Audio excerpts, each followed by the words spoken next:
काल दुपारी 12:30 वाजता सानपाडा येथील वेस्टर्न कॉलेजच्या जवळच असलेल्या गुरुद्वारासमोरून आपल्या बाईकने घरी जात असताना एका महिलेच्या अंगावरती मोठं झाड कोसळून तिला दुखापत झाल्याची घटना घडली होती।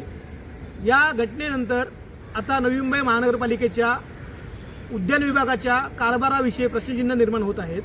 कारण 2 वर्षापूर्वी नवी मुंबई महानगरपालिकेच्या आयुक्तांनी संबंधित ठेकेदारास पात्र वृक्षतज्ञांची नियुक्ती करणे, त्याचप्रमाणे रेजिस्टोग्राफ या यंत्राद्वारे अंतर्गत मजबूती चाचणी वृक्षांची करणे हे बंधनकारक असल्याचे आदेश दिले होते।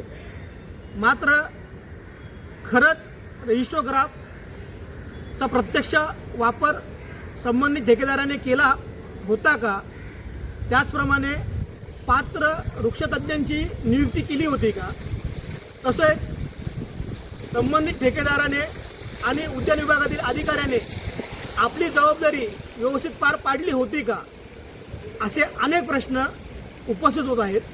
या संदर्भात आज आम्ही नवी मुंबई महापालिकेच्या आयुक्तांना पत्र देऊन आपल्या कामामध्ये निष्काळजीपणा दाखवल्याबद्दल संबंधित ठेकेदारास आणि उद्यान विभागातील अधिकाऱ्यांची चौकशी करून त्यांच्यावर कठोर आणि कायदेशीर कारवाई करावी अशी मागणी केलेली आहे।